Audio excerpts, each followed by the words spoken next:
கர்த்தர் நாமத்துக்கு ஸ்தோத்திரம். கர்த்தர் என்னையும் சாட்சியாய் வைத்திருக்கிற கிருபைக்காய் கர்த்தருக்கு கோடா கோடி ஸ்தோத்திரம்.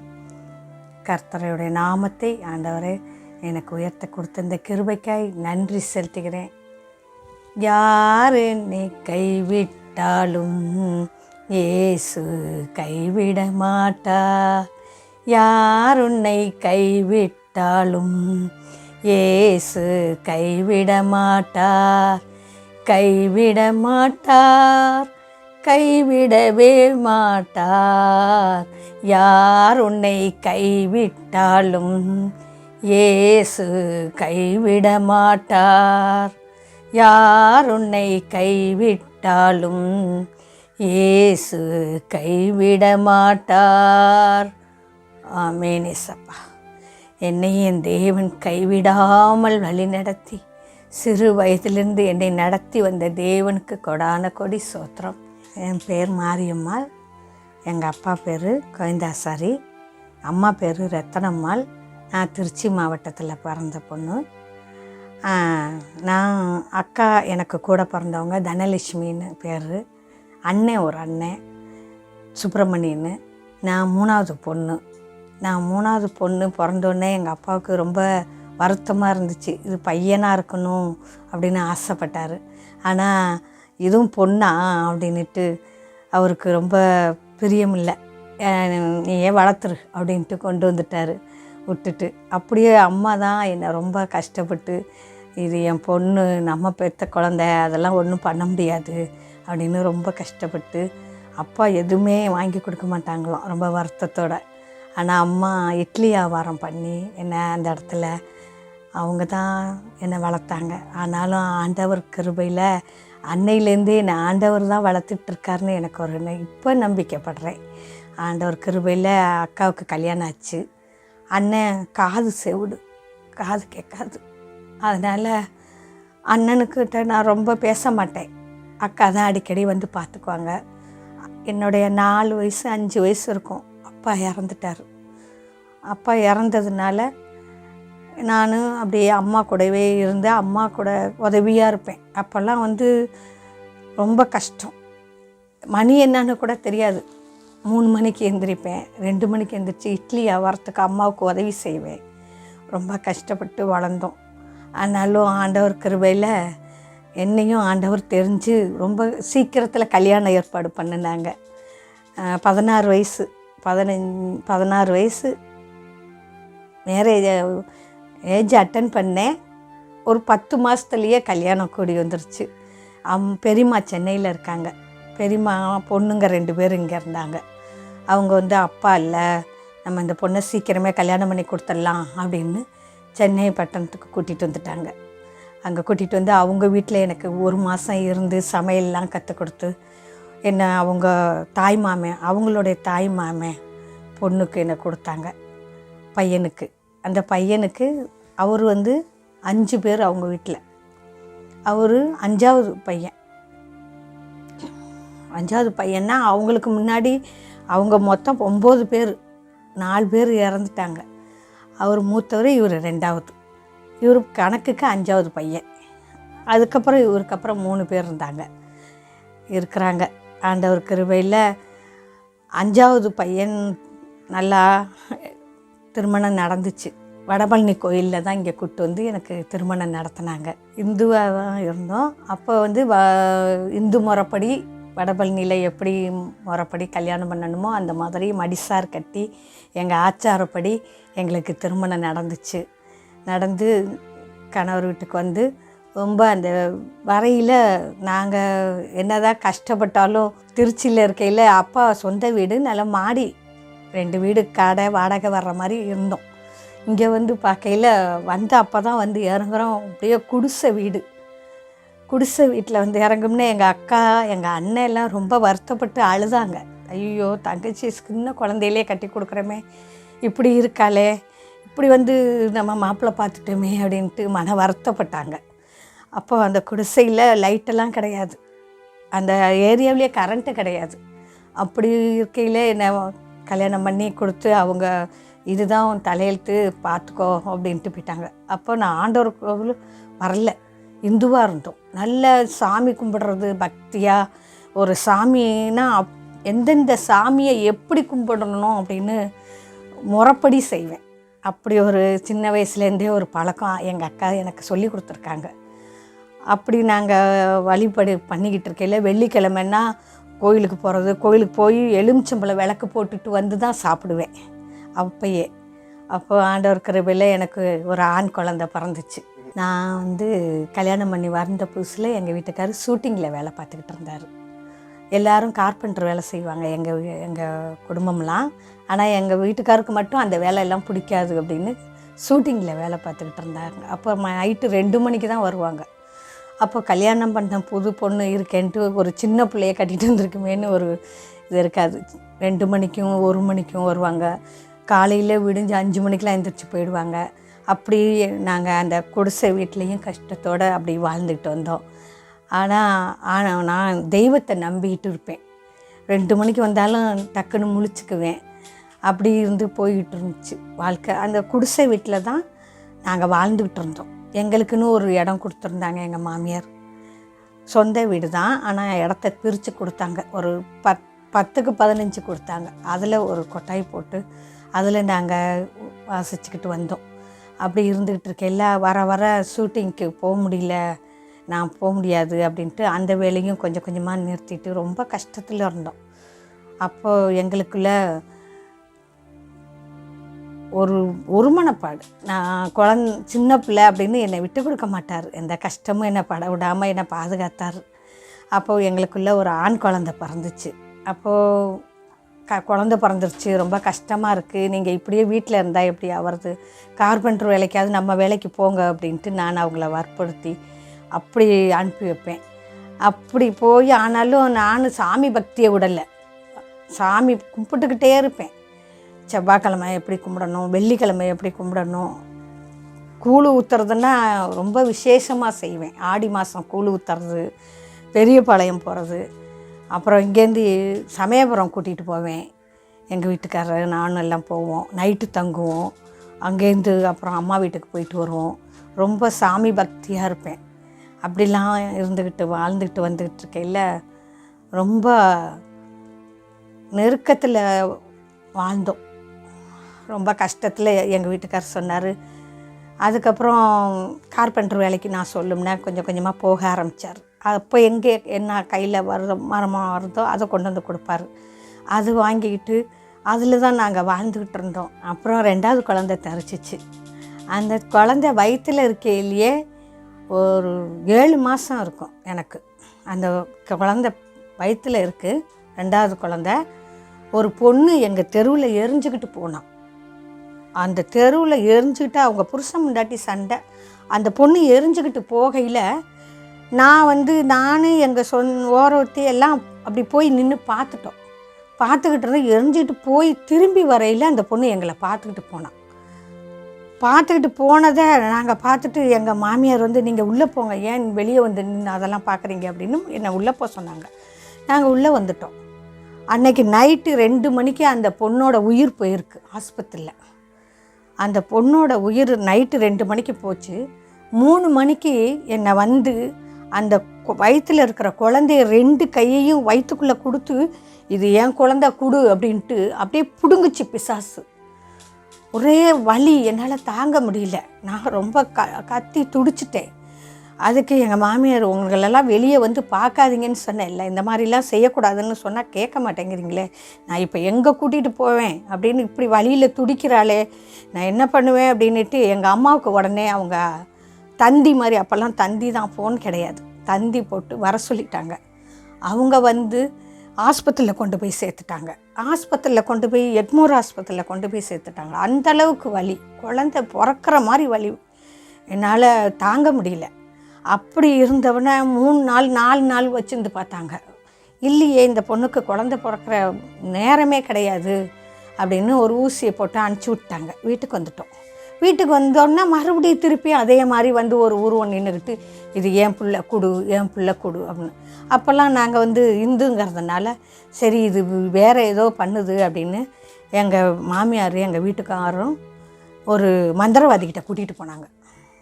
அந்த மந்திரவாதிக்கிட்ட கூட்டிகிட்டு போனோன்னே அவங்க என்ன பண்ணிட்டாங்க, உங்கள் வீட்டுக்கிட்ட ஒரு பொண்ணு கர்ப்பவதியாக செத்துருக்கா, அவள் கர்ப்பமாக இருக்கா, 4 மாதம் அந்த பொண்ணு. அவ்வளோ பெரிய மந்திரவாதி அவர். அந்த பொண்ணு வந்து இப்போ இந்த குழந்தைய கேட்குறா அப்படின்னு எங்கள் மாமியார்ட்டையும் எங்கள் வீட்டுக்கார்ட்டையும் சொல்லி, பயப்படாதீங்க, இது இந்த குழந்தை நல்லபடியாக பிறக்கறதுக்கு கயிறு கட்டுறேன் அப்படின்னு மந்திரிச்சு கயிறு கட்டி விட்டு என்னை அனுப்பிச்சி விட்டாங்க வீட்டுக்கு. அந்த மாதிரி கயிறு மந்திரிச்சு கட்டும்னே வீட்டுக்கு கூட்டிகிட்டு வந்தோடனே அம்மாவும் கூடயே இந்த பொண்ணை கொஞ்சம் 1 வாரத்துக்கு கொஞ்சம் ஜாக்கிரதையாக பார்த்துக்கங்க அப்படின்ட்டாங்க. அப்போ அம்மா கூடயே இருந்து கதவை பூட்டிட்டு அவங்க சாவி வச்சுக்குவாங்க, என்னை படுக்க போட்டிருப்பாங்க. அப்போ தன்னால் எந்திரிச்சு வெளியே போவேன். அப்படி அந்த அளவுக்கு இது இல்லாமல் இருந்தேன். சாமி புண்ணியம் தான் சொல்லணும் அதை. அப்படி அதை நான் நினச்சிக்கிட்டு அதோட வேலை தான் அப்படின்னு ரொம்ப வல்லமையாக சாமியை உறுதியாக பிடிச்சி ரொம்ப பக்தியாக இருந்தேன். எனக்கு இந்த குழந்தைய நல்லபடியாக பெற்று கொடுங்க, உங்கள் பேர் வைக்கிறேன் அப்படின்னு எங்கள் குலதெய்வத்து பேரை ராஜப்பா அப்படி நான் வேண்டி அந்த குழந்தை நல்லபடியாக பிறந்துச்சு. 3 மாதம் அந்த கயிறு கட்டியிருந்தேன். அந்த கயிறு கட்டுனதுனால வலி வந்து குழந்தை பிறக்க முடியாமையே நான் கஷ்டப்பட்டு, ஏன்னா ஃபஸ்ட்டு நார்மலாக பிறந்த குழந்தை, 2வது பிறந்தது வந்து பிறக்க முடியல. இந்த பொண்ணு நல்ல வலியில் அழுவுது, ஆனால் பிறக்க முடியாமல் ஏன்னு டாக்டருங்கெல்லாம் ரொம்ப குழப்பம். அப்போ அந்த நேரத்தில் எனக்கு இந்த கயிறை அவுக்கணுங்கிறது தோணலை, கட்டிக்கிட்டே இருந்தேன். எங்கள் அம்மாவும் சொல்லலை. அப்போ என்ன பண்ணிட்டாங்க, இனிமையும் இப்படி பார்த்துக்கிட்டு இருந்தால் சரி வராது, இந்த குழந்தை ஒரு மாதிரி ஆகிடும்ட்டு ஆப்ரேஷன் பண்ணிட்டாங்க. ஆப்ரேஷன் பண்ணி 2வது குழந்தைய எடுத்து நல்லா அழகான ஒரு பெண் குழந்தை பிறந்தா. அப்போது அதுக்கப்புறம் நான் வேண்டிக்கிட்ட மாதிரி ராஜலட்சுமின்னு பேர் வச்சேன். ராஜலட்சுமின்னு பேர் வச்சு அவளை வளர்த்துட்டு வந்தேன். 2 குழந்தையாகி போச்சு. ரொம்ப ஆண்டவருக்கு சாட்சியாக 2 குழந்தைய பெற்று எடுத்து நல்லபடியாக தான் குடும்பம் பண்ணிக்கிட்டு இருந்தோம். கொஞ்ச நாளில் ரொம்ப கஷ்டப்பட்டுட்டோம். அப்போது எங்கள் வீட்டுக்காரருக்கு கார்பெண்டர் வேலையும் சரியாக கிடைக்கல. அப்போ அவர் என்ன சொல்லிட்டாரு, நீ இரு, நான் வெளிநாட்டுக்கு போகலான் இருக்கேன், நான் யாராவது கூப்பிட்டா நான் வெளிநாட்டுக்கு போயிடுவேன் அப்படின்னாரு. என்னை இப்படி விட்டுட்டு போகிறீங்களே அப்படின்னு. கொஞ்சம் எங்கள் பையன் பிறந்த புதுசில் என் கூட பிறந்த அக்கா நல்லா இருந்தவங்க என்னை பாதுகாக்க தான் மெட்ராஸ்க்கு வந்தாங்க. என்னை பார்த்துக்கணும், சின்ன பிள்ளையா இருக்கா, கூட இருந்து பார்த்துக்கணும். அந்த அக்காங்க கூட இவங்களும் ஒரு வாடகைக்கு வீடு எடுத்து குடும்பத்தோடு வந்து இங்கே தங்கியிருந்தாங்க. அவங்களுக்கு 2 குழந்தைங்க இருந்துச்சு. 3வது குழந்தை இங்கே வந்து நின்னதுனால அவங்களுக்கு ஒரு சந்தோஷம், எனக்கு சென்னையில் ஒரு குழந்தை பிறந்துச்சு அப்படின்னு நான் சொல்லிக்கணும், எனக்கு இந்த 3வது குழந்தை வேணுண்டி அப்படின்ட்டு எங்கள் அக்கா ரொம்ப ஆசைப்பட்டாங்க. ஆனால் அந்த குழந்தை பிறக்க முடியாமல் அக்கா இறந்துட்டாங்க. அப்போ எங்கள் பையன் பிறந்து கையில் 5 மாதம் அவங்க என்னை விட்டு போயிட்டாங்க. ரொம்ப அனாதையாக நின்னேன் நான். அப்போ ரொம்ப கஷ்டப்பட்டு, ரொம்ப கணவர் தான், வேறு எந்த துணையும் கிடையாது எனக்கு. மாமியார் வீட்டில் 4 பேர் அண்ணன் தம்பிங்க, அவங்களுக்கெல்லாம் சமைச்சு அவங்களுக்கெல்லாம் நான் எல்லா வேலையும் செஞ்சு போட்டுக்கிட்டு ஒன்றா இருந்தோம். அப்புறம் ரொம்ப கஷ்டமாக இருக்குன்னு 2வது குழந்தை பிறந்தோன்னே தனியாக வச்சுட்டாங்க. தனியாக வச்சு அந்த ஒரு குடிசையில் நாங்கள் இருந்தோம். அப்படி வளர்ந்துக்கிட்டு வரையில் எங்கள் வீட்டுக்காரரு ஒரு பாப்பா 4 வயசு இருக்கும், பையனுக்கு ஒரு 6-6.5 வயசு இருக்கும். வெளிநாட்டுக்கு போகிறேன்ட்டு திடீர்னு அவர் எத்தனையோ வாட்டி பணம் கட்டினாராம். என்னை கல்யாணம் பண்ணாதுக்கு முன்னே பணம் கட்டி போயிடுச்சான். யாரும் கூப்பிடல, ஏமாந்து போயிட்டேன், இந்த வாட்டி நான் யாரும் கூப்பிட்டா நான் கிளம்பிடுவேன். அதே மாதிரியே ஆண்டவர் கிருபையில் திடீர்னு கார்பெண்டர் வேலைக்கு போயிட்டு வந்தார். உள்ளே வந்து எல்லாம் சாமான்லாம் எடுத்துகிட்டு வந்து போட்டுட்டு, இந்த பெங்களூர் போயிட்டு வரேன், நீங்கள் தைரியமாக இரு அப்படின்னு சொல்லிட்டு கிளம்பிட்டார். கிளம்பி போனவர் பெங்களூர் போய் அப்படியே துபாய்க்கு போயிட்டார். துபாய்க்கு போய் 3.5 வருஷம் ஆயிடுச்சு. 3.5 வருஷம் கழித்து ரொம்ப கஷ்டம் அங்கேயும். அவர் இங்கே நான் கஷ்டப்பட்டுக்கிட்டு இருக்கேன். அப்போது இவர் ஃப்ரீயாக போனதுனால இந்த சர்க்கேஸ் கம்பெனியில் கூட்டிகிட்டு போயிருக்கிறாங்க. அவங்கெல்லாம் வந்து எப்போயாவது 3 மாதத்துக்கு ஒருக்கா தான் சம்பளம் கொடுப்பாங்க. அப்போல்லாம் இப்போ மாதிரிலாம் மெயில் அனுப்ப முடியாது. ஒரு உண்டியல்னு சொல்லுவாங்க, அந்த உண்டியல் மூலிமா தான் அவங்க பணம் போட்டு விட்டா எங்கிட்ட வரும். 3 மாதத்துக்கு ஒருக்கா 4 மாதத்துக்கு ஒருக்கா ஒரு 10,000 போட்டு விடுவாங்க. அதை வச்சுக்கிட்டு நான் இங்கே இருந்து பிள்ளைங்கள பார்த்துக்கிட்டு இருந்தேன். அப்போது எல்லோரும் அம்மா வீட்டுக்கு வேணா நீ போ அப்படின்னாங்க. இல்லை, அம்மா வீட்டில் அப்பா இல்லை, அவ்வளோ பாதுகாப்பு இருக்காது, நான் இங்கேயே இருந்துக்கிறேன், இங்கேன்னா எல்லோரும் இருக்கிறீங்க, பாதுகாப்பாக இருக்கும் அப்படின்ட்டு அவங்க கூடயே இருந்துட்டேன். எங்கள் மாமியார் மாமனார் என்ன நல்லா பார்த்துக்கிட்டாங்க. அப்படியே இருந்தேன். அப்போது ரொம்ப கஷ்டம். அப்போது 2 கிராமில் தான் தாலி எங்கள் மாமியார் எனக்கு போட்டிருந்தாங்க. அந்த 2 கிராம் தாலியை அடமானம் வச்சுருந்தேன். அந்த நேரத்தில் கூட எங்கள் வீட்டுக்காரர் மொத பணம் அனுப்பும்னா அதை மூட்டி இந்த கோயிலில் கொண்டு போய் அதுக்கிட்ட வச்சு, இதை நான் கழுத்தில் போட்டுக்கிறேன், எனக்கு நீ தான் பாதுகாப்பு, என் புருஷன் என்னோட வந்துட்டேன்னா இதை அப்படியே பரிசுத்தமாக உன்ட்ட கொண்டு வந்து நான் செலுத்திடுறேன் பட்டு எடுத்து அப்படின்னு அப்படிலாம் வேண்டிக்கிட்டு ரொம்ப பயபக்தியாக அதை போட்டிருந்தேன். அது ரொம்ப சக்தியாக இருக்குதுன்னு நான் உறுதியாக நம்பினேன். ஆனால் அதுக்கிடையில் பல பாடுகள், கஷ்டங்கள். ஆனாலும் அதை நான் மறக்கவே இல்லை. அதை அப்படியே நாட்கள் கடந்து போச்சு. பிள்ளைங்களும் 7 வயசு ஆயிடுச்சு. பையன், பொண்ணு 6 வயசு 7 வயசுக்கு 6 வயசு வந்துருச்சு. அப்போ வந்தார் திடீர்னு. ஆனால் அவர் வந்தது அதை விட பெரிய கொடுமை. எல்லாம் அந்த நேரத்தில் போனவங்கெல்லாம் சர்க்கஸ் கம்பெனி ஒரு 3 மாதம் அங்கங்கே போடுற மாதிரி. அப்போ வீட்டுக்கு இங்கே இந்தியாவுக்கு திரும்பி வந்துடணும். திரும்பி வரையில் இவங்க வெளியே போயிட்டாங்க. நம்ம போய் திரும்பி போனோம்னா வீட்டில் கஷ்டம் தானே, நம்ம கழிவிலியாக போயிடலான்னு அப்போல்லாம் கழிவிலின்னு சொல்லுவாங்க. அதில் வெளியே போய் அவங்க வேறு கம்பெனியில் நல்லா வேலை பார்த்து அங்கேயே தங்கிக்கிட்டு, பாஸ்போர்ட் இல்லை, விசா இல்லை, அப்படி போய் மாட்டிக்கிட்டாங்க. அப்போல்லாம் இந்திரா காந்தி அம்மா இருந்த பிறகு என் பிள்ளைய ஒன்றும் பண்ணிடாதீங்க, அனுப்பி வைங்க அப்படின்னு அந்த அம்மா ஆர்டர் போட்டிருந்தாங்க வெளிநாட்டில். அப்போது இந்தியாவிலேருந்து வந்தவங்களெல்லாம் அனுப்பி வைங்க, இல்லைன்னா ஜெயிலில் தூக்கி போடுங்க அப்படின்னு. இவரை என்ன பண்ணிட்டாங்க, அப்படி இவர் கேள்விப்பட்டு உடனே இவர் ஃப்ரெண்டுக்கிட்ட ஒரு 50,000 கொடுத்து பெட்டி துணிமணி எல்லாம் கொடுத்து வச்சுருந்து, நான் அப்படியே உள்ளே போயிட்டா எப்படியாவது என்னை இந்தியாவுக்கு அனுப்பிச்சிடுறா அப்படின்னு அவர்கிட்ட கொடுத்து வச்சுருந்துருக்காரு. நான் இங்கே கஷ்டப்பட்டுட்டு அழுதுகிட்டு கண்ணீருமா படிச்சுக்கிட்டு இருக்கேன். அப்போல்லாம் லெட்ரு போடுவோம். லெட்ரு தான், எழுத தெரியாது எனக்கு, நான் படித்ததில்லை. நான் 3வது வரையில தான் படிச்சிருக்கேன். நான் படித்தது கிடையாது. அதனால ஏதோ ஒன்றும் பதிகமாக எழுதி போடுவேன். அது அவர் படிப்பார், அவருக்கும் படிக்க தெரியாது. அப்படி இருந்தோம். அப்படி 15 நாள் கழித்து தான் அந்த லெட்ரு போய் அவங்கள்ட்ட சேரும். அவங்க போட்டால் என்கிட்ட 15 நாள் கழித்து தான் வரும். அப்படி இருந்துச்சு. அப்போது இவரை பிடிச்சிட்டாங்க. இவரை பிடிச்சி ஜெயிலில் கொண்டு போய் போட்டாங்க. ஜெயிலில் போட்டு 3 நாள் வச்சுருந்துருக்காங்க. 3 நாள் வச்சுருந்து அங்கே ஒரு தீவுக்கு கொண்டு போவாங்களாம் எல்லாரையும். அப்போ இவரையும் வண்டியில் ஏற்றி தீவுக்கு கொண்டுட்டு போவ மலை தேசத்தில் பாதி தூரம் போயிட்டார். பாதி தூரம் போய்கிட்டு இருக்குதான் வண்டி. அப்போ இவர் ஃப்ரெண்டு ஸ்டேஷனுக்கு போய், இது மாதிரி என் ஃப்ரெண்டு தான் அவன் அந்த மாதிரி பழக்கம் இல்லை, இந்த மாதிரி என்னுடைய இதில் தான் அவன் வந்தான், நான் தான் கூட்டிகிட்டு போனேன் வேலைக்கு, நான் டிக்கெட் எடுத்து இந்தியாவுக்கு அனுப்பி வச்சிட்றேன், அனுப்பி விடுங்க அப்படின்னோன்னா உடனே அவங்க ஃபோன் அடித்து வண்டியை திருப்பி இவரை மட்டும் இறக்கி விட்டுட்டு மற்றவங்களெல்லாம் கூட்டிகிட்டு போயிட்டாங்களாம். இவரை மட்டும் அவர் உடனே டிக்கெட் எடுத்து இந்தியாவுக்கு போ அப்படின்னு இவரை அனுப்பிச்சி வச்சுட்டாங்க 2 நாளையில். உடனே இவர் இங்கே 3 நாள் 4 நாள் இருக்கும் வீட்டுக்கு வந்தார். அதுக்குள்ளாட்டி இவங்க கூட்டிகிட்டு போன ஃப்ரெண்டெல்லாம் என்ன சொல்லிட்டாங்க, அவன் இனிமேல் இந்தியாவுக்கே வரமாட்டான், அவன் உயிரோடையே வரமாட்டான் அப்படின்ட்டாங்க. அப்போ நான் 2 குழந்தையும் வச்சுக்கிட்டு ரொம்ப கடவுள் பக்தியாக அப்படி இருந்தேன். நான் இப்படிலாம் சொல்லி தாலியை போட்டிருக்கேனே, தாலி என்னுடைய கழுத்தில் கிடக்கே அப்படின்ட்டு ரொம்ப வாஞ்சியாக இருந்தேன். அதுக்கப்புறம் வந்தாங்க. நல்லபடியாக சேர்ந்தாரே அப்படின்னு ரொம்ப சந்தோஷப்பட்டு இவர் வந்தோன்னே அந்த தாலி அதே மாதிரியே நான் கொண்டு போய் அதை கோயிலில் செலுத்தினேன். கோயிலில் செலுத்தின்ட்டு அதுக்கப்புறம் நான் எத்தனையோ வாட்டி தாலி வாங்கி கழுத்தில் போட்டிருக்கேன். கஷ்டம் அது கொண்டு போய் அடை வைக்கிறது. கரெக்டாக அந்த தாலியை தான் கொண்டு போய், அவ்வளவு கஷ்டம். தாலியை கொண்டு 2 வாட்டி 3 வாட்டி வேறு புதுசாகவே நான் செஞ்சு போட்டிருக்கேன்.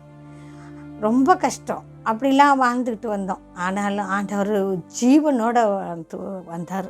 அவர் துபாயில் இருக்கையில் பக்கத்தில் ஒரு இடம் வாங்கியிருந்தேன். அவரை அனுப்பிப்போ அப்பாவுக்குன்னு சேர்த்து வை அப்படின்ட்டு சொல்லியிருந்தார். பக்கத்து தெருவிலேயே ஒரு இடம் வாங்கியிருந்தேன் நாங்கள் இருந்த இடத்துலேருந்து. அங்கே ஒரு குடிசை கட்டி 2 வீடு போட்டு வாடகைக்கு விட்டுருந்தேன். இவர் துபாயிலேருந்து வந்து கொஞ்சம் இதாக இருக்கும்னா அவங்க அண்ணன் தம்பிகளுக்கெல்லாம் ரொம்ப இதாகிடுச்சு. இவன் என்ன வந்துட்டானே, வரமாட்டான்னு நினச்சோம், வந்துட்டான் அப்படின்னு ரொம்ப ரொம்ப ஒரு மாதிரி இவங்கள வாழ விடக்கூடாது அப்படின்ட்டு பிரச்சனை வந்து சண்டை வந்து நீயும் வெளியே போ நானும் வெளியே போகிறேன் இந்த இடத்த விட்டு அப்படிங்கிற அளவுக்கு ஆகி அவர் உங்கள் வெட்டு குத்துக்கு அளவுக்கு அண்ணன் தம்பி சண்டை போட்டுட்டாங்க. அதோடு நான் அந்த குடிசைக்கு போயிடலாங்க, நம்ம தான் இடம் வாங்கியிருக்கேமேன்னு நான் அங்கே பிள்ளைங்களை கூட்டிக்கிட்டு அங்கே போயிட்டேன். அங்கே போய் அங்கே இருக்கோம். இவர் வேலைக்கு போகிறாரு, கார்பெண்டர் வேலை தான் அப்போ செய்யறாரு. மறுபடியும் போயிட்டு இருக்கிறப்ப அவர் 2 மணி இருக்கும் நைட்டு ஓட்டி முடிச்சுட்டு வராரு. நான் படுத்திருக்கேன். அவர் பின்னாடியே ஏதோ ஒரு ஆவி உள்ளே வந்த மாதிரி என் சொப்பனத்தில் கண்டேன். சொப்பனன்னு சொல்ல முடியாது, நல்லா முழிச்சுக்கிட்டு இருக்கேன். அப்படியே பார்த்தேன், அது என்னமோ யாரோ உள்ளே போகிற மாதிரி இருந்துச்சாங்க. நீங்கள் கை காலை கழுவிட்டு வாங்கன்னே. கை கால் கழுவிட்டு வந்துட்டார். மறுநாள் காலையில் இவர் வேலைக்கு கிளம்பிட்டார். நல்லா 10 மணி இருக்கும், காலையில் 10 மணி. நான் வெளியே நின்று வளையல்காரன் வந்தாலும் வெளியே வாசலில் தான் நிற்கிறேன். காலையில் யாருமே இல்லை, எல்லா தெருவில் வேலைக்கு போயிட்டாங்க. திடீர்னு தீ பிடிச்சிருச்சு. அந்த குடிசை தீ பிடிச்சி எரியுது. எரிஞ்சுக்கிட்டு என் கண்ணு முன்னாடியே எரியுது. நான் மறுபடியும் உள்ளே போக முடியல.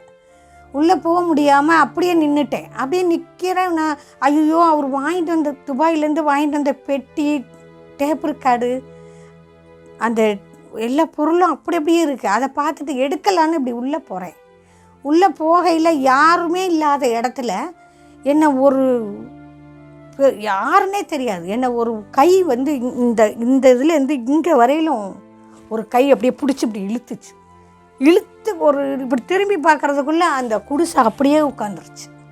அப்படியே உட்காந்து அந்த ஃபேனை 2 ஃபேன் போட்டிருந்தோம், அப்படியே ஃபேனோடு உட்காந்துருச்சு.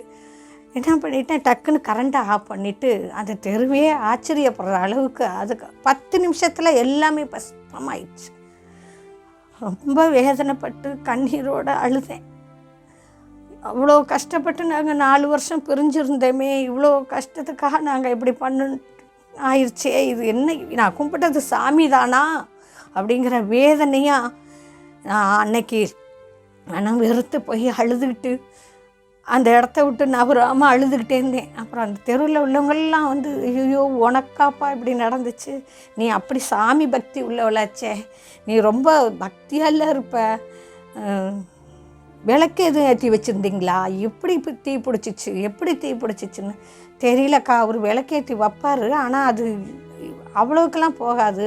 என் கண்ணு முன்னாடி நான் வீட்டில் இருக்கையிலே வீடு எரிஞ்சு எவ்வளவு பொருளும் ஒரு பொருள் கூட எனக்கு கிடைக்கல, அவ்வளவும் போச்சு. அப்புறம் அந்த சண்டை போட்டப்போ வந்தப்போ எங்கள் மாமியார் மாமனார் அவங்களே வந்து நீ வா, இந்த வீட்டில் இடம் இருக்குது, இங்கே வந்து இரு அப்படின்னு எங்கள் மாமனார் 100 ரூபா கையில் கொடுத்து, ஒன்றுமே இல்லை, கட்டிக்க ஒரு துணி கிடையாது, ஒரு பொருள் கிடையாது, அப்படி ஜீவன் மட்டும்தான் நின்றுச்சு.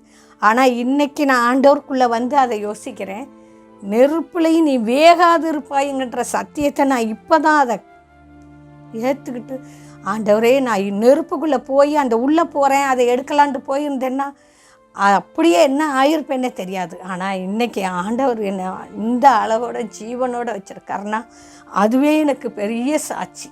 என் தேவனை என்ன பிள்ளைங்க 2 சாயந்தரம் வந்து பார்க்குதுங்க, ஒன்றுமே மாற்று துணி கூட இல்லை. அப்புறம் அந்த தெருவில் உள்ளவங்கெல்லாம் வந்து உதவி செஞ்சாங்க. அப்போ கூட எங்கள் மூத்தார் போய் என்ன சொல்கிறாரு, அவன் துபாயிலேருந்து வந்திருக்கான், நீங்களாம் யாரும் உதவி பண்ண வேண்டாம் அப்படின்னு போய் சொல்லி வச்சுருந்துருக்கார். அதையும் கேள்விப்பட்டு பொறுமையாக இருந்தேன். அப்போது எங்கள் மாமனார் கூட்டிகிட்டு போய் அந்த பழைய வீட்டில் எங்களை வச்சார், குடிசை வீட்டில். அப்போ நான் என்ன பண்ணேன், அம்மா வந்து எனக்கு கொஞ்சம் பணம் கொடுத்தாங்க.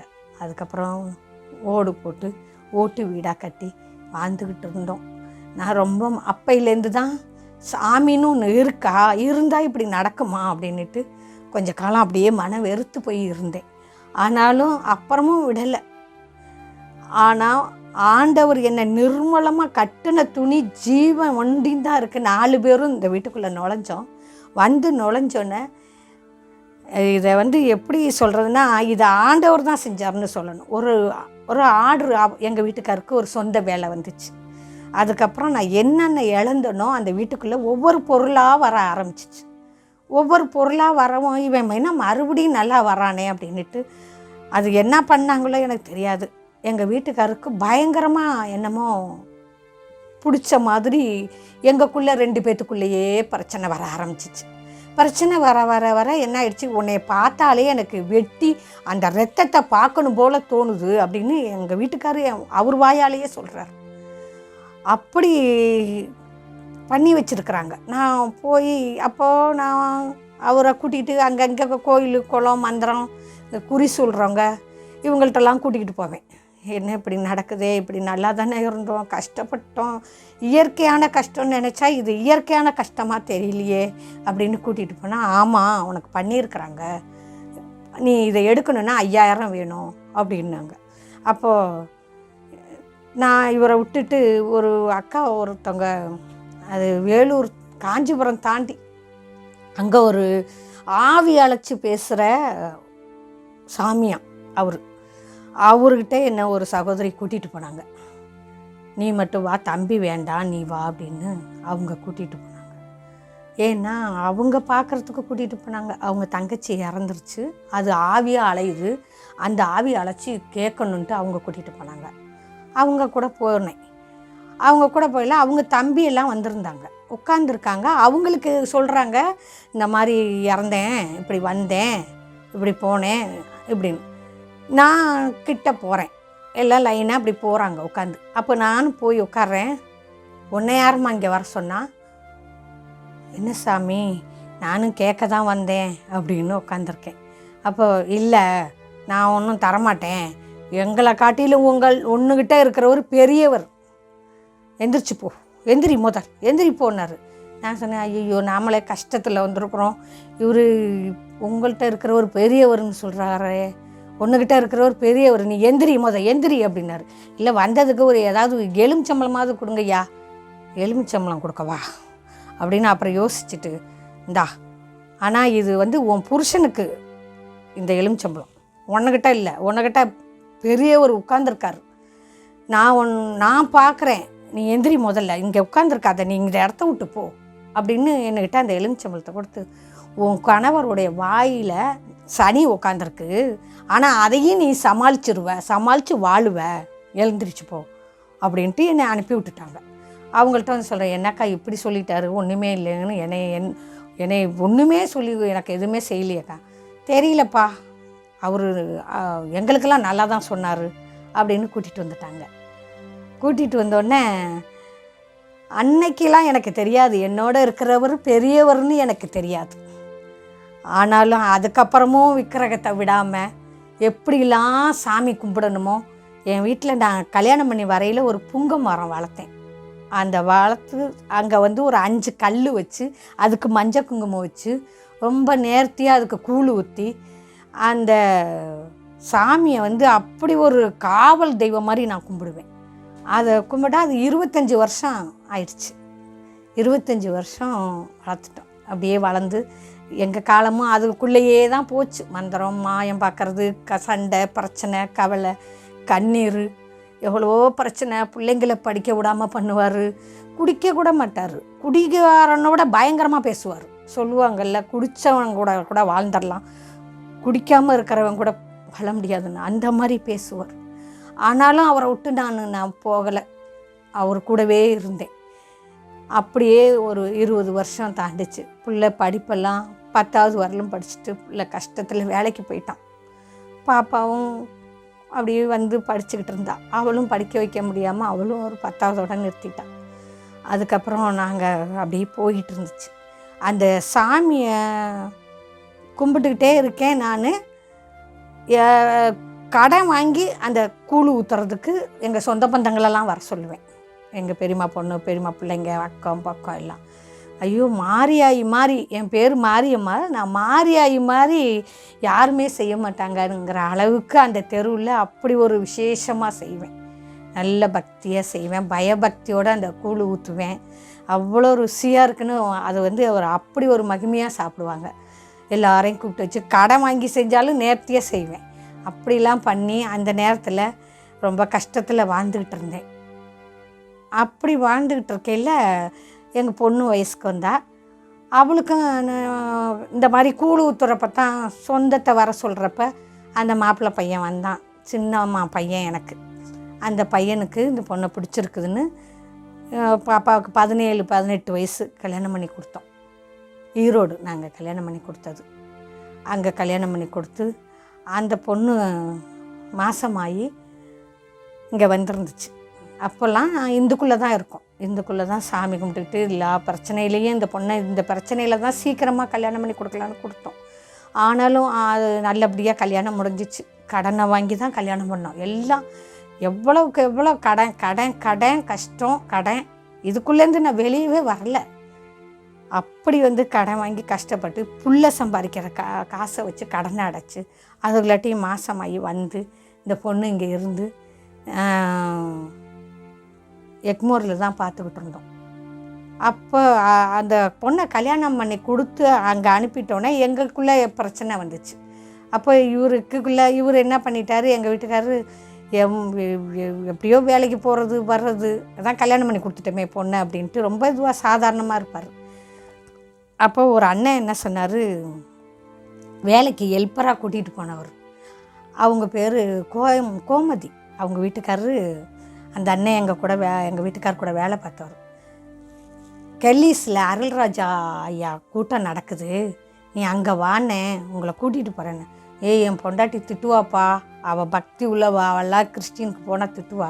இல்லைண்ணே நீங்கள் ஒன்றும் பண்ண வேணாம், உட்காருங்க, நீங்கள் உட்காந்திங்கன்னா உங்களுக்கு தெரியுண்ணே, நீங்கள் தான் யாரோ மந்திரம் பண்ணியிருக்காங்க அப்படின்லாம் சொல்கிறீங்களே, வாங்கண்ணேன்னு அவரை தான் கூட்டிகிட்டு போனாங்க.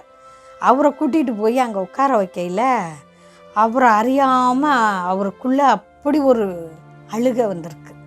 அழுகை ஒரு விடுதலை ஆகிருக்கு. அப்போ வாரம் செவ்வாய்க்கிழமை தவறாமல் போவார். அப்போ நான் என்ன நினச்சேன், இவர் என்ன செவ்வாய்க்கிழமை எப்படி வேலை இருந்தாலும் லீவ் போட்டு போகிறாரு அப்படின்ட்டு, எங்கே தான் போகிறீங்க அப்படின்னு நான் என்ன பண்ணேன், நானும் வருவேன். நீங்கள் எங்கே, அப்போல்லாம் சைக்கிளில் தான் போவார். சைக்கிளில் போவையில் நான் என்ன பண்ணுவேன், நானும் வரேன், நானும் வீட்டில் தானே இருக்கேன், நான் ஒரு வேலையும் எனக்கு தெரியாது, நான் எங்கேயும் போக மாட்டேன், வெளியேயும் போக தெரியாது, அவ்வளோதான். அப்போது நான் அவர் கூட சைக்கிளில் போய் அந்த அருள்ராஜ் ஐயா கூட்டத்துக்கு ஃபஸ்ட்டு நாங்கள் போய் எங்கள் வீட்டுக்காரர் சைக்கிளில் உட்கார வச்சு மிதிச்சுக்கிட்டே போகிறார். போய் அங்கே போன அன்னைக்கே எனக்கு அவ்வளோ ஒரு அபிஷேகம், என்னால் நிற்கவே முடியல அந்த இடத்துல. அழுக எங்கேருந்து வந்துச்சுன்னு தெரில, அவ்வளோ அழுக. என்னங்க இப்படி அழுதுட்டேன் அப்படின்ட்டு வெளியே வரையில் ஒரு விடுதலையாக தான் வந்தேன். அப்போ வாரம் நானும் வர்றேங்க, எனக்கு மனசுக்கு கொஞ்சம் நல்லா இருக்குங்க இங்கே வந்ததுலேருந்து அப்படின்னு வாரம் போவேன். அப்போல்லாம் எனக்கே தோணும், இனிமேல் நம்ம ஏன் இருக்கணும், செத்துடலாமே, நம்ம தான் கல்யாணம் பண்ணி கொடுத்துட்டே பொண்ணு, இனிமேல் நம்ம எதுக்கு இவ்வளோ கஷ்டத்தில் இருக்கணும் அப்படின்னு அவ்வளோ நொந்து போய் அங்கே போகிறப்ப அழுது கண்ணீர் கழுவி வருவேன். அவ்வளோ கண்ணீர் விடுவேன். என் கணவரும் நானும் அப்படியே முடிச்சுட்டு அங்கே 10 ரூபாய் எடுத்துகிட்டு போவோம். 10 ரூபாய் இருக்கும், 20 ரூபா இருக்கும் காணிக்க போட. அதை கூட பரவாயில்ல, நீ வா, போதும் வா, நம்ம வரையில் ஒரு டீ மட்டும் குடிக்க காசு எடுத்துக்க அப்படின்பார். வரையில் ஒரு டீ குடிச்சிட்டு வீட்டுக்கு வருவோம். 4 மணி 5 மணி ஆகிடும் வீட்டுக்கு வர. அப்படி தான் ஆரம்பம். நாங்கள் போனது ஒருத்தர் சொல்லி தான் போனோம். நாங்கள் எங்களை யாரும் கட்டாயெல்லாம் படுத்தலை. நீங்கள் மதம் மாறுங்க, மதத்தில் சேருங்க, இதை தருவோம் அதை தருவோம்னா யாரும் எங்களுக்கு சொல்லவும் இல்லை. எங்கள் கஷ்டம் தாங்க முடியாமல் நாங்கள் ஒருத்தர் சொல்லி ஐயாவோட கூட்டத்துக்கு போனோம். அப்போ அவர்கிட்ட நான் ஜெபம் பண்ணுறேன். அவர் சொல்கிறாரு, நீ உன்னை மறிச்சிக்கலான்னு நீ பார்க்குறம்மா, நீ போகும் தூரம் வெகு தூரம் அப்படின்னாரு. அதோட அர்த்தம் எனக்கு என்னன்னு தெரியாது அப்போல்லாம். என்ன இவர் போகிற தூரம் வெகு தூரம்னு சொல்கிறாரு ஐயா அப்படின்னு, என்னங்க அப்படின்ட்டு கேட்டு ஜெபம் பண்ணிவிட்டு எண்ணெய் பூசிட்டு வந்துட்டேன். அதோடு வந்துட்டு அப்படியே வாரம் ஆண்டவர் கிருபையில் அங்கே போக நான் படம்லாம் நிறைய படம், சாமி படம், ஒவ்வொரு இதுவும் சாமியும் அவ்வளோ பெரிய சாமி அந்த வீட்டுக்குள்ளே வச்சுருப்பேன். அவ்வளோ சாமியும் வச்சுருந்தேன். அப்போ எனக்கு அதே ஞாபகத்துலேயே அங்கே போனப்போ எங்கள் ஒரு ஏசப்பா படம் வாங்கலாமா அப்படின்னு ஒரு ஏசப்பா படம் சின்னதாக கோல்டு கலரில் அழகாக வாங்கிட்டு எல்லா போட்டாவுக்கும் நடுவில் அந்த படத்தை வச்சேன். அந்த படத்தை வச்சு அவரை தொட்டு தொட்டு எப்பவும் போல் சாமி கும்பிடுவேன். ஆனால் அதெல்லாம் மறக்கவே முடியாத நாட்கள். அவர் வந்து உள்ளே உக்காந்தாரு, அந்த சாமிக்கெல்லாம் பூஜை போடுறதே நிறுத்திட்டேன். இது எதுக்கு இனிமேல் இந்த பூஜையெல்லாம் எதுக்கு, நம்ம தான் வாரம் அங்கே போகிறோமே, இனிமேல் எதுக்கு இதெல்லாம் அப்படின்னு அப்படியே ஒன்று ஒன்றா எடுத்து இந்த சிலைங்களெல்லாம் எடுத்து வைக்க ஆரம்பித்தேன். அப்புறம் கொஞ்சம் கொஞ்சமாக அந்த போட்டாங்களை எடுத்து வைக்க ஆரம்பித்தேன். ஒன்று ஒன்றா எடுத்து வச்சுட்டு ஏசப்பா படம் மட்டும் க்ளீன் பண்ணி சுத்தம் பண்ணி அவர் படம் மட்டும் வச்சு ஜெபம் பண்ணுறது மண்டி போட்டு. எல்லா ஆலயத்தையும் பார்த்துட்டேன். ஆனால் எல்லாத்துலேயும் வராத ஒரு நிம்மதி இந்த ஐயா ஜபத்துக்கு போனோன்னே எனக்கு கிடைக்குதுங்க. நம்ம வாரம் இங்கேயே போவோங்க, நானும் வர்றேங்க அப்படின்ட்டு இவரு கூட போவேன். வண்டி இருந்தாலும் பரவாயில்ல, சைக்கிளில் வர்றியப்பா அப்படின்ட்டு வண்டி கொடுப்பார். ஆண்டவர்கிட்ட கேளுங்க, நீங்கள் தானே நல்லா விசுவாசிக்கிறீங்க, நீங்கள் தானே வந்தீங்க அப்படின்னு அவரை தான் நான் இது பண்ணுவேன், பின்பற்றியே போனேன். அப்படி போய்கிட்டு இருக்கையில் திடீர்னு அவர் என்ன பண்ணிட்டாரு, எனக்கு இந்த பில்லிசூனிய கட்டுலேருந்து விடுதலை கிடச்சிச்சில்ல, இந்த எண்ணத்துலேருந்து விடுதலை கிடச்சிச்சில்ல, ரொம்ப உடம்பு சரியில்லாமல் ஆயிட்டார். கை கால்லாம் மூட்டெல்லாம் வலிக்குது, பயங்கரமாக இருக்குது, வீட்டுக்குள்ளே வந்தாலே எரியுது அப்படின்னு ரொம்ப ரொம்ப ஆள் இதாகிட்டார். அப்போது அங்கே போக போக போக ஒரு விடுதலை வரவும் அங்கே என்ன சொல்லிட்டாங்க, நீ ஞானஸ்தானம் எடு, ஆண்டவர் பிள்ளையா வா அப்படின்னு அவருக்கு சொல்லியிருக்கிறாங்க. அவருக்கு சொல்லும்னா இவர் நான் ஞானஸ்தானம் எடுக்க போகிறேன் அப்படின்னார்.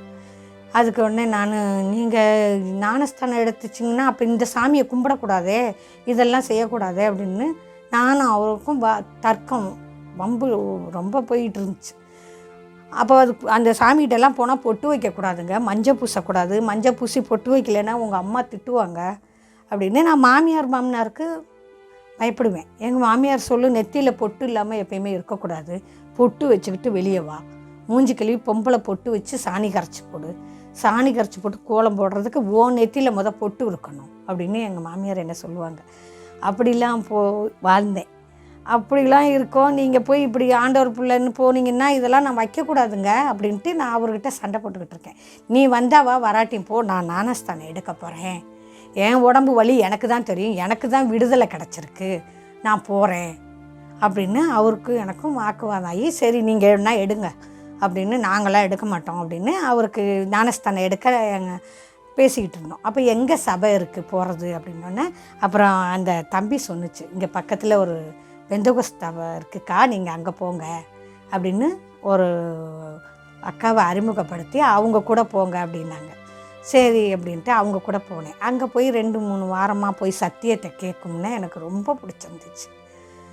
ரொம்ப பிடிச்சிருக்கவும் சரி அவர் தானே ஞானஸ்தானம் எடுக்கிறாரு, எடுக்கட்டும், ஆம்பளைக்கு ஒன்றும் தெரியாது, பொம்பளைங்க எடுத்தால் தான் மஞ்சள் குங்குமம் வைக்கக்கூடாது, தாலிகேறு போடக்கூடாது, அது பண்ணக்கூடாது, இது பண்ணக்கூடாதுன்னு சொல்லுவாங்கங்க, வேண்டாங்க அப்படின்ட்டு நான் பண்ணலைங்க, எடுக்கலைங்க அப்படின்ட்டு.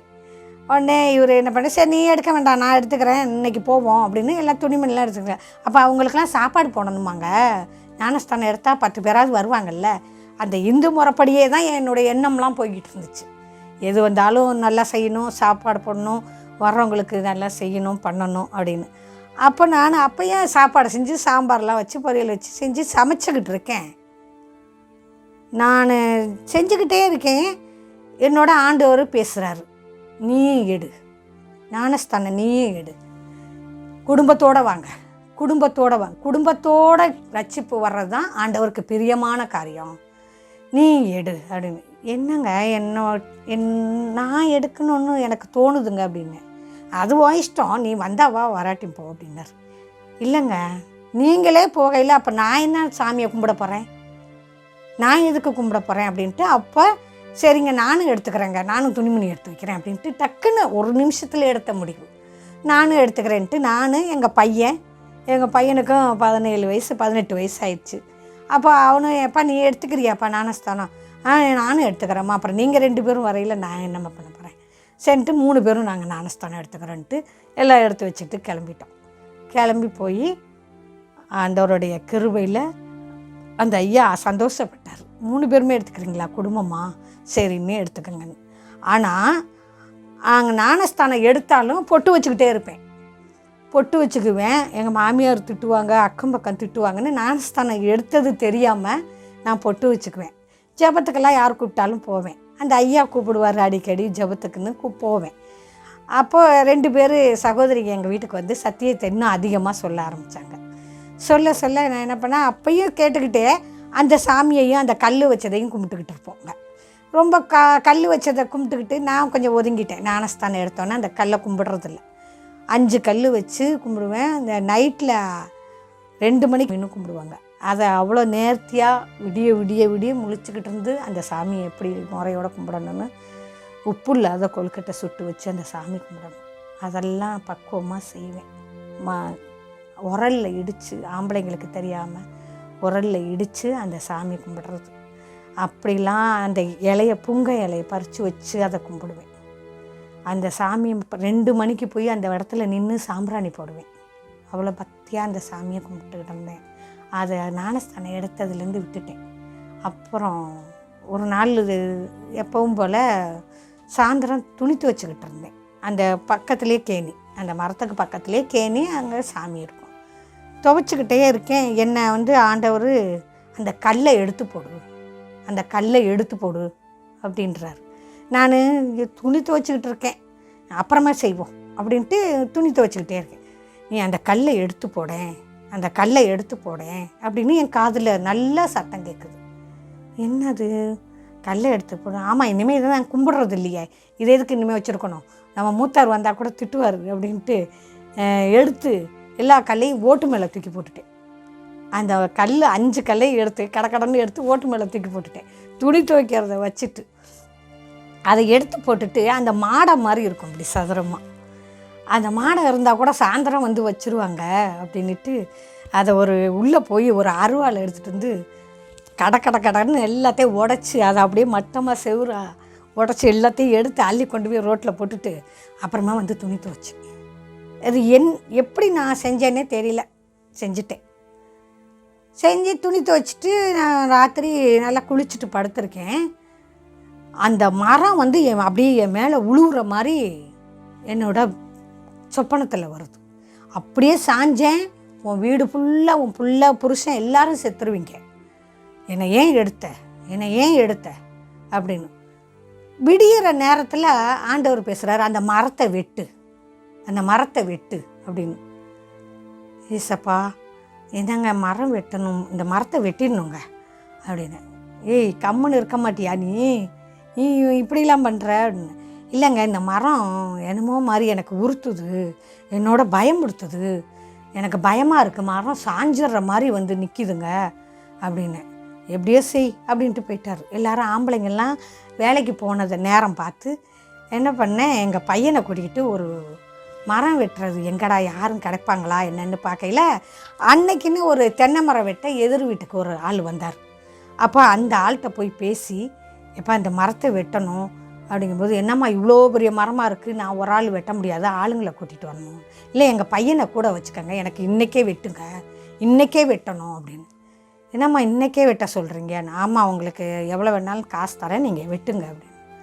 சரி, உங்கள் பையன் தூக்குவாரா அப்படின்ட்டு வந்து அந்த ஒரே ஒரு ஆள் தான் அந்த மரத்தை துண்டு துண்டாக போட்டு அப்படியே எங்கள் வீடு ஒன்று உடஞ்சி கிடந்துச்சு. அந்த வீடு உடஞ்சிருச்சுன்னா அது ஒரு பெரிய கதை. ஒன்று நான் சாட்சியாக சொன்னேன்னா, ஒரு மலையாளத்தான் அந்த வீட்டுக்குள்ளே இருந்துக்கிட்டு அப்படி ஒரு மந்திரவாதி அவன் போக மாட்டேன்ட்டான். அந்த ஆள் தான் பண்ணியிருக்காரு எங்கள் வீட்டுக்காருக்குன்னு கூட அப்போல்லாம் சொன்னாங்க, உங்கள் சொந்தம்தான் இந்த ஆள்கிட்ட பண்ணியிருக்காங்க அப்படின்னு. அப்போ நான் ஐயாவோட சாது சுந்தர் சிங் ஐயா 2 மணிக்கு பேசுவார். அந்த ஜெபத்தை வச்சு அப்போல்லாம் அதுதான் அதை வைப்பேன். அந்த நேரத்தில் தூங்குகிற நேரத்தில் அந்த ஜெபம் வைப்பேன். அவர் பிரசன்னமாக பேசுவார். அதை கேட்குறதுக்கு 2 மணிக்கு முழிச்சுக்கிட்டு மத்தியானம் 2 மணிக்கெலாம் தூங்குவேன். காலையில் இவங்க போனோன்னே தூங்குவேன். அப்படி ஆள் அந்த 2 மணிக்கு அந்த ஜெபத்தை கேட்பேன். அதை கேட்டுக்கிட்டு இருப்பேன். அதுதான் சத்தியம், வீட்டில் பண்ணுற சத்தியம், வேறு எனக்கு தெரியாது. அப்படி இருந்தப்ப அந்த வீடு கரெக்டாக அந்த மலையாளத்தார் உள்ளே வந்து கதவை திறந்து உள்ளே போய் துணி எடுத்துகிட்டு குளிக்க கேணிக்கு போகிறாரு. அவர் கண்ணு முன்னாடியே அப்படியே இடிஞ்சு விழுந்துச்சு. அப்போ அந்த சகோதரிலாம் சாட்சியாக என்ன சொன்னாங்க, பார்த்தீங்களா, உங்களுக்கு மந்திரம் பண்ணான்னு இவன் தான்னு சொன்னீங்க, இவன் எப்படி ஓடி போயிட்டான் பார்த்தீங்களா அப்படின்னு. அப்போ அந்த வீடு அந்த இடத்துல இடிஞ்சு கிடந்துச்சு. அது எங்கள் கொழுந்தனுக்கு கொடுத்த பங்கு அந்த வீடு. அந்த வீட்டில் அந்த மரத்தெல்லாம் துண்டாக வெட்டி போட்டு மொட்டையாக்கி சாயந்தரம் ஆம்பளைங்க வந்து பார்க்குறாங்க, மரம் இல்லை. ஐயோ இந்த பொண்ணு இப்படிலாம் பண்ணுது. அப்படி மாரியாயி எங்கள் மூத்தார் கேட்குறாரு, மாரியாயி நீ பண்ணுறது ரொம்ப அநியாயமாக இருக்குது, நீ கும்பிடலைன்னா உன்னோட வச்சுக்கோ, நாங்கள் வந்து அதை கும்பிட்டுக்கிட்டு இருப்போம்ல, நீ எப்படி அந்த மரத்தை விட்டு உன்னை பஞ்சாயத்தில் நிறுத்தி உன்னை பாரு, நான் என்ன பண்ணுறேன்னு பாரு அப்படின்னாரு. என்னங்க உங்கள் அண்ணன் என்னங்க இப்படி பேசுகிறாரு, பஞ்சாயத்து கூப்பிட்டு போட்டு பார்த்துக்கலாம் அண்ணன் பார்த்துக்கலாம் அப்படின்னு. அப்போ எங்கள் இன்னொரு ஓரவத்தியோட அவளையும் இவர் கூப்பிட்றாரு, வா நம்ம 3-4 பேர் போய் பஞ்சாயத்தில் சொன்னால் தான் இதை என்னன்னு கேட்பாங்க, இது இப்போ கும்பிட்றதில்ல, இது ஏசுன்னுக்கிட்டு இப்போ அலையுது, என்னான்னு தெரியல, யாரோ வர்றாங்க ஜெபிக்கிறாங்க பொம்பளைங்க, கழுத்தில் காதில் ஒன்றும் இல்லை அப்படின்னு எங்கள் மாமியாரும் சேர்ந்துக்கிட்டாங்க, திட்டுறாங்க, என்ன இப்படி பண்ணுறா அப்படின்ட்டு. அப்போ பஞ்சாயத்துக்கு போகிறேன்னு கூப்பிட்டதுக்கு அவள் என்ன சொல்லிட்டா, எனக்கு தெரியாது, நான் கல்யாணம் பண்ணி வர்றப்பயே அவங்க தான் அதை வச்சு கும்பிட்டாங்க, அவங்க கும்பிட்டதை தான் நாங்கள் வழிபட்டோம், அவங்க தான் முதல்ல வந்தவங்க, அவங்க வச்சு சாமி கும்பிடையில அதை அவங்களே எடுத்து போட்டாங்க, அது தெய்வமாக இருந்தால் அவங்கள கேட்கட்டும் அப்படின்னு அந்த சொன்ன வார்த்தை இன்றைக்கி என்னால் மறக்கவே முடியாது. அது தெய்வமாக இருந்தால் அது கேட்கட்டும் அப்படின்னு. உடனே எனக்கு ஒரு பயம், ஏசப்பா நான் நீங்கள் சொன்னீங்கன்னு எடுத்துட்டேன், அவள் தெய்வமாக இருந்தால் அதை கேட்கட்டுங்கிறா, கேட்கட்டும்னா இனிமேல் கேட்க என்ன இருக்குது, அதான் எல்லாமே அழிஞ்சு போச்சே, இனிமேல் கேட்க எங்கள் உயிர் தான் இருக்குது. ஏசப்பா இந்த உயிர் நீங்கள் கொடுத்தது, நீங்கள் ரட்சிக்கப்பட்டீங்க, எனக்கு நீங்கள் தான் இந்த இடத்துல என்ன செய்வீங்களோ எனக்கு தெரியாது, பஞ்சாயத்துக்கெல்லாம் போகக்கூடாது, சண்டை வரக்கூடாது அப்படின்னு ஜெபம் பண்ணிவிட்டு நான் வந்துட்டேன். அவர் பஞ்சாயத்துக்கு போகலை, சரி விடு பார்த்துக்கட்டும், தெய்வமே பார்த்துக்கட்டும் அப்படின்ட்டு விட்டாங்க. ஆனாலும் ஆண்டவர் என்னை அதே இடத்துல இன்றைக்கி அந்த மரம் எவ்வளோ உயரம் இருந்துச்சோ அந்த உயரத்துக்கு எனக்கு பில்டிங் கட்டி கொடுத்து அதே இடத்துல என்னை உயர்த்தி வச்சு அந்த இடத்துல என்னை ஆண்டவர் பிள்ளையாக என்னை நடத்தி இதுவரையிலும் வந்திருக்கிறார். எவ்வளோ பாடுகள் கஷ்டங்கள் மத்தியிலையும் என் தேவன் பிள்ளைங்களுக்கு கல்யாணம் பண்ண கிருபை செஞ்சார். பையன் ஒரு இந்து பொண்ணை காதலித்தான், அவன் கொஞ்சம் கஷ்டப்படலை. இந்து பொண்ணை காதலிக்கும்னா முதலியார் பொண்ணு அது. அந்த பொண்ணு எப்படின்னா அப்போல்லாம் நல்லா ஆண்டவர் என்கிட்ட சொப்பனத்தில் பேசினார். ஒரு மாடிப்படி இருக்குது நேராக, அங்கே வந்து ஒரு டம்ளர் தண்ணி எடுத்துகிட்டு போய் அந்த பொண்ணை மட்டும் கூப்பிட்டு கொடுக்குறேன், அப்படி சொப்பனம் கண்டேன். அதுக்கப்புறம் இவனுக்கு நான் பொண்ணு பார்க்கலான் இருக்கேன். இந்த பையன் எனக்கு சொல்கிறான், அம்மா நான் அந்த பொண்ணை ஆஃபீஸில் பார்த்தேன், உங்களுக்கு விருப்பமாக இருந்தால் கல்யாணம் பண்ணி வைங்க, இல்லைன்னா வேண்டாமா அப்படின்னு. சரி வா பார்க்கலான்னு. பாஸ்டர் ஐயா இல்லைம்மா பாருங்க என்னன்னு அப்படின்னார். அப்போ நாங்கள் போகிறோம். நான் சொப்பனத்தில் கண்ட அதே வீடு மாதிரியே அந்த பொண்ணோட வீடு இருந்துச்சு. அப்போது நான் சொன்னேன், போனோன்னே எங்களுக்கு நீ என்ன படிச்சிருக்க, என்ன நகை போடுறாங்கன்னெலாம் வேண்டாமா, நீ ரட்சிக்கப்படணும், நாங்கள் ரட்சிக்கப்பட்டுட்டோம், எங்களுக்கு ரட்சிக்கப்பட்டு தான் நீ வர்றதா இருந்தால் இந்த கல்யாணம் நடத்துவேன், இல்லைன்னா எனக்கு பிரியம் இல்லை அப்படின்னு. உடனே அவங்க அப்பா அம்மாவும் சரிம்மா உங்கள் வீட்டுக்கு வர்ற பொண்ணு உங்கள் தெய்வத்தை தானே கும்பிடணும், ரட்சிப்பு கொடுங்க அப்படின்னு ஒத்துக்கிட்டாங்க. அந்த பொண்ணையும் ரட்சிக்கப்பட்டு அவளை கிறிஸ்தவ முறைப்படி தான் பாஸ்டர் வச்சு நல்ல முறையில் திருமணமாக பத்திரிக்கை அடித்து நல்லா பண்ணேன். ஆண்டவர் கிருபையில் அந்த பொண்ணுக்கும் 2 பெண் குழந்தைங்க இருக்குது. இப்போது கொஞ்ச காலமாக அவங்க வீட்டுக்கு அந்த பொண்ணு எப்படின்னா அவங்க பெரிய பிள்ளையார் கோயில் வச்சுருக்குறாங்க. அந்த கோயிலுக்கு அவங்க அப்பா தர்மகர்த்தா. அப்படியாப்பட்டவரோட பொண்ணை ஆண்டவர் தெரிஞ்சிருக்காருன்னா எனக்கு தெரியாது அந்த பொண்ணு அப்படியேப்பட்டவங்கன்னு. ஆனால் ஆண்டவர் ரட்சிப்பு கொடுத்தது ஆண்டவருடைய கிருபை. ரட்சிப்பு வந்து ஆண்டவர் கரத்துலேருந்து தான் வந்திருக்குன்னு நம்ம வேதத்தில் படிக்கிறோம். அது மாதிரி அந்த பொண்ணும் ரட்சிக்கப்பட்டு வந்தான். அதுக்கப்புறம் பிள்ளைங்க 2 குழந்தைங்க இருக்குது. அதுக்கப்புறம் ஒரு பெரிய சாட்சி எப்படி நான் முழுமையாக மாறினேன்னா, எங்கள் பொண்ணை வந்து வளகாப்பு போட்டு வீட்டுக்கு இங்கே கூட்டிகிட்டு வந்தோன்னே, அப்போது எக்மோரில் கொண்டு போய் சேர்த்துருக்கேன். வழியில் கஷ்டப்பட்டுக்கிட்டு இருக்கையில் குழந்த ஆப்ரேஷன் பண்ணி தான் எடுக்கணும் அப்படின்ட்டாங்க. அப்போ எங்கள் பொண்ணு ரொம்ப வேதனையாக, அம்மா ஆப்ரேஷன் பண்ணணுமாம்மா என்னால் முடியலையே அப்படின்னுட்டு இருக்கா.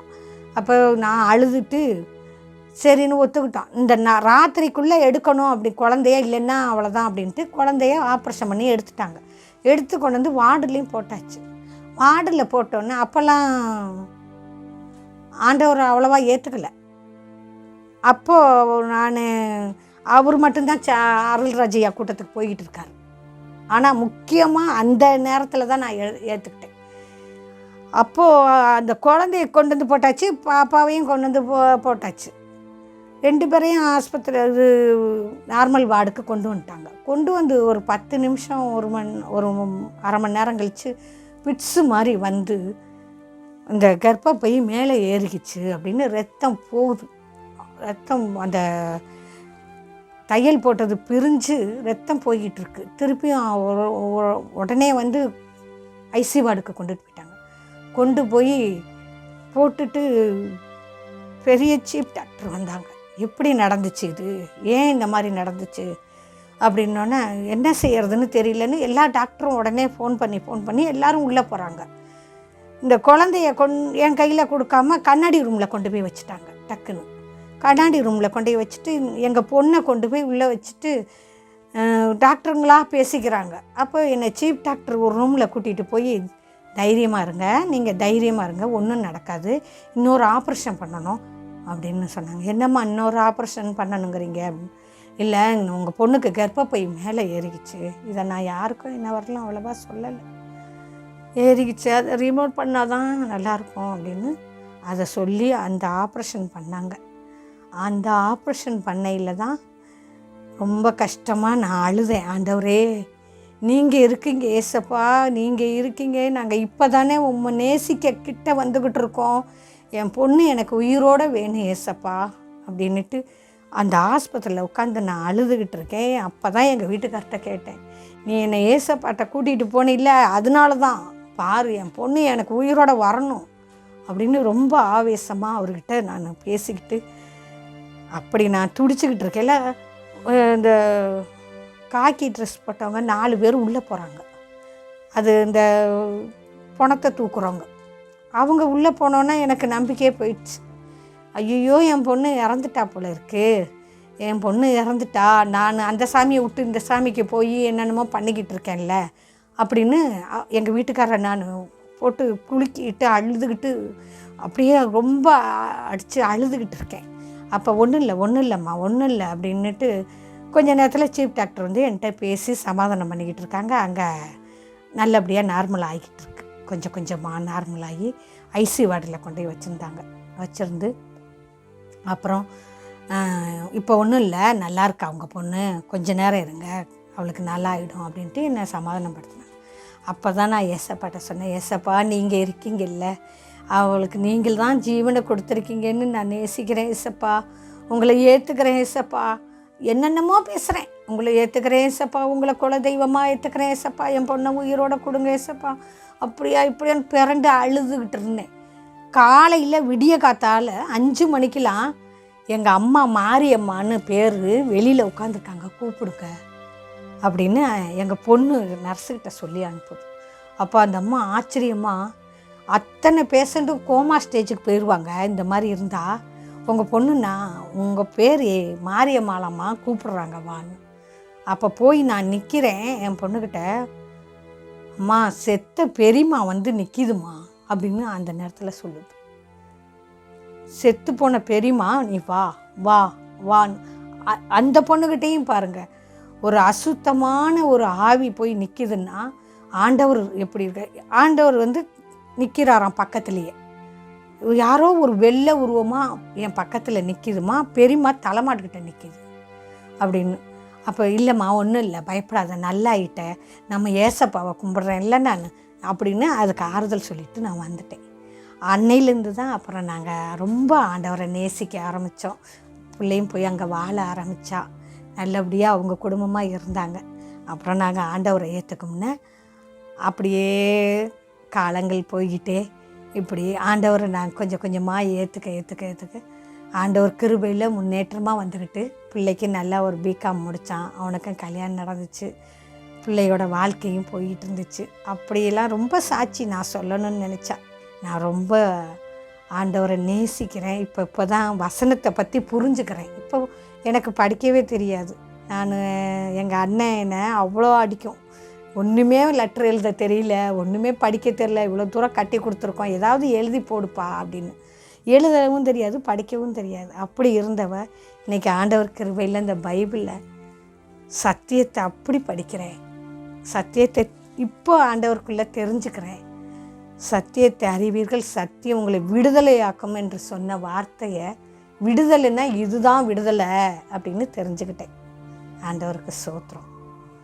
ஏசப்பாவை ஏற்றுக்கங்க. ரொம்ப சந்தோஷம், சமாதானம். இன்றைக்கி எவ்வளோ வந்தாலும் போனாலும் ஒரு சஞ்சலமும் இல்லை மனசில். ஆண்டவர் கடன் இல்லாமல் வச்சுருக்கார். முதல்ல கடனே இல்லாமல் என்ன வச்சுருக்கார். ஏசப்பா கிருபையில் பிள்ளைங்கள்லாம் அது வீட்டில் அது நல்லா இருக்குது. மருமகளும் இப்போ அவங்க வீட்டுக்கு போய் அங்கே பையனோட இருக்கா. பையன் அவ கூட போயிருக்கான். நாங்கள் கீழே இருக்கோம். மாடியில் பாப்பா வீட்டை வாடகைக்கு விட்டுருக்கேன்.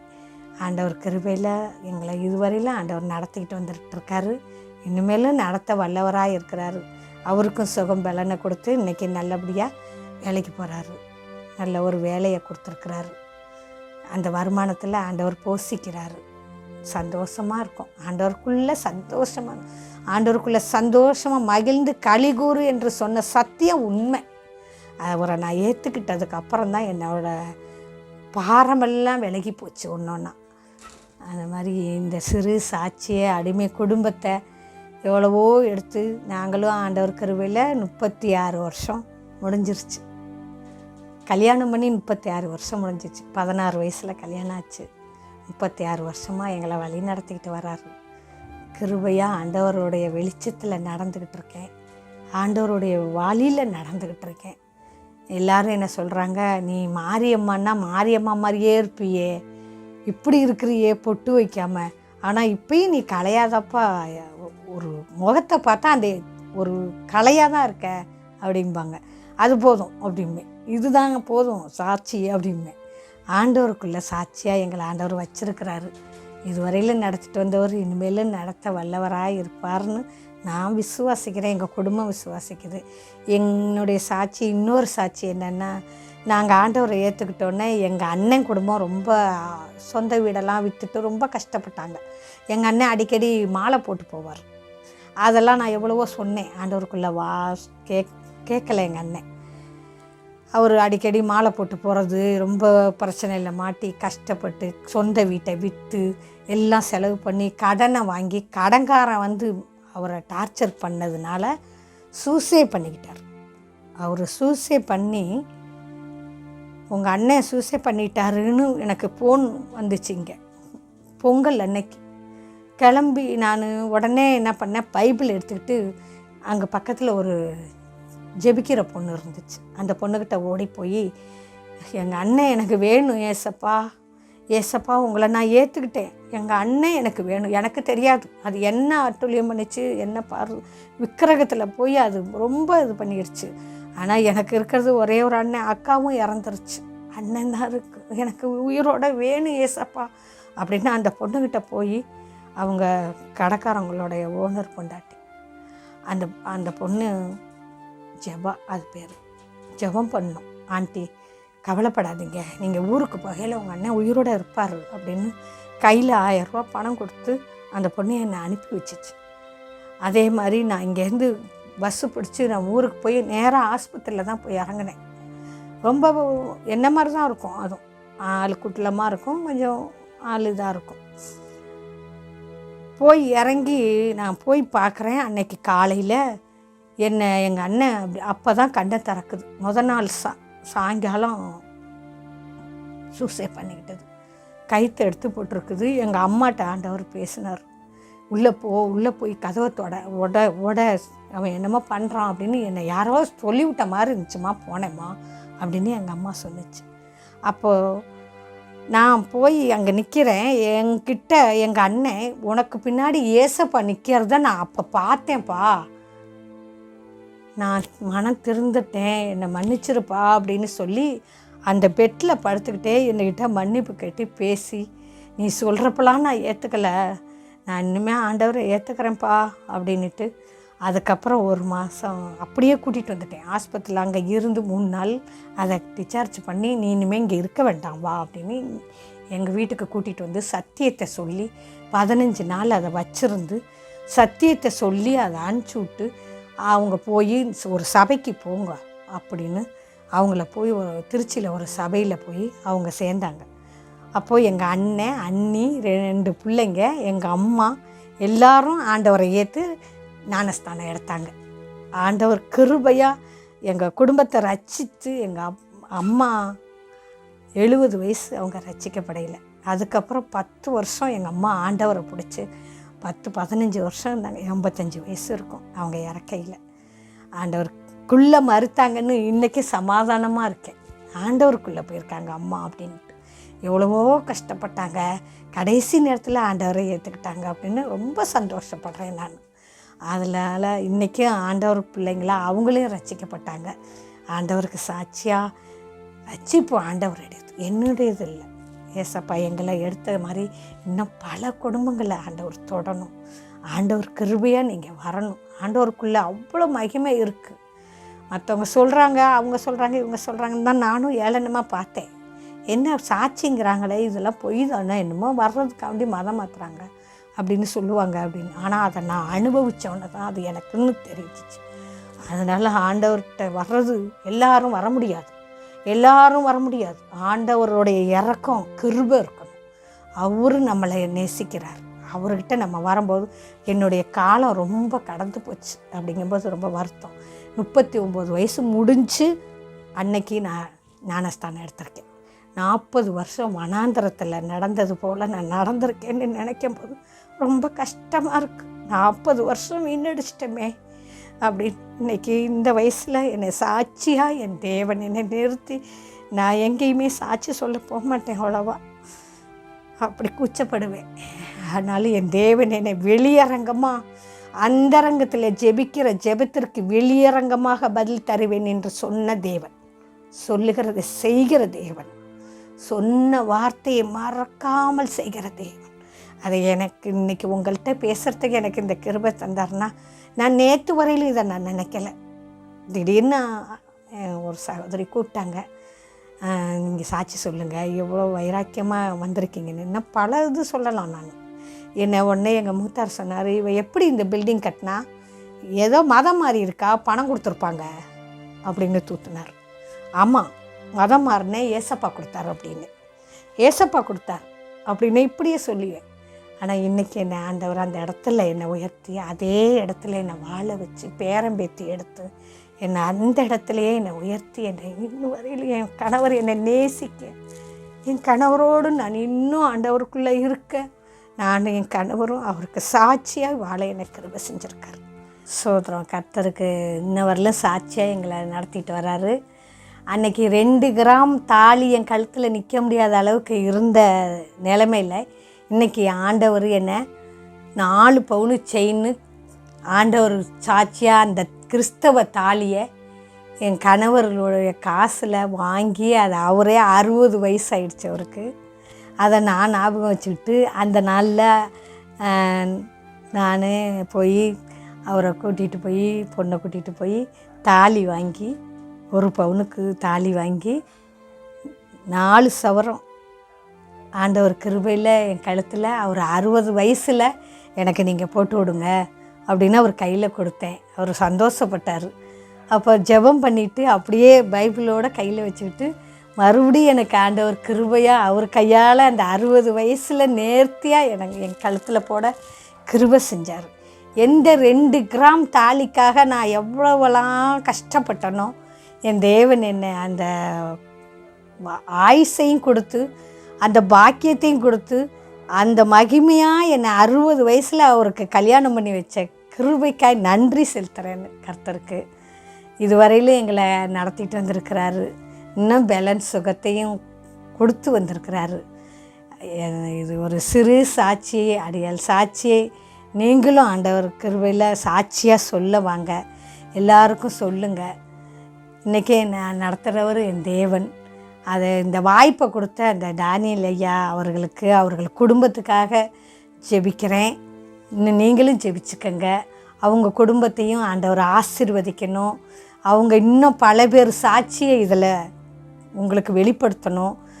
உங்கள்கிட்ட என்னென்ன மகிமை இருக்கோ அதை ஆண்டவருக்கு சாட்சியாக அதை வெளியே கொண்டு வாங்க.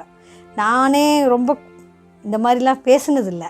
ஆனாலும் ஏதாவது பேசியிருந்தா தவறாக இருந்தால் எதுவும் பேசாதீங்க. ஆண்டவருக்கு சாட்சியாக இதை நான் சொல்ல வந்தேன். குற்றம் குறைகள் இருந்தால் அதை ஒரு விஷயம் மறந்துடுங்க. ஆண்டவர் நோய் நொடி இல்லாமல் தீர்க்க ஆயுசை இன்ன வரையிலும் கொடுத்து எங்களை ஒரு நோய் நொடி இல்லாமல் பாதுகாத்திருக்கார். இந்த வார்த்தை வசனம், அக்கினியில் போகும்போதும் வேகாதிருப்பாய், தண்ணீரிலும் நீ முழுகாதிருப்பாய்ன்ற வார்த்தையின்படி நான் அக்கினியை என் கண்ணு முன்னாடி பார்த்துட்டு வந்துட்டேன். அதே போல் வெள்ளத்தையும் நான் பார்த்துட்டு வந்துட்டேன். ஏசப்பா என்ன அதெல்லாம் கடந்து வர கிருபை செஞ்சாரா அப்படின்னு நான் வந்த பிற்பாடு தான் நான் திரும்பி பார்க்குறேன் அவருடைய மகிமையை. அதை மாதிரி நீங்களும் அவருடைய மகிமையை அனுபவிங்க. அனுபவித்து சாட்சியாக சொல்லுங்கள். ஐயா எல்லாத்துக்கும் உதவியாக இருக்கட்டும். இன்னும் சாட்சியை அப்பா கொண்டு வரட்டும். எல்லா மகிமையும் கனமும் துதியும் அவருக்கே செலுத்துகிறேன். இயேசு கிறிஸ்துவின் நாமத்தினால ஜெபிக்கிறேன் நல்ல பிதாவே. ஆமென் ஆமென். அன்பார்ந்த கிறிஸ்ட் காலிங் டிவி நேயர்களே, மேலும் இது போன்ற உங்களுடைய சாட்சிகளை எங்கள் சேனலில் கொடுக்க விருப்பம் உள்ளவர்கள் எங்களை தொடர்பு கொள்ளுங்கள். தொடர்புக்கு 7200713563. கர்த்தர் உங்களை ஆசீர்வதிப்பாராக.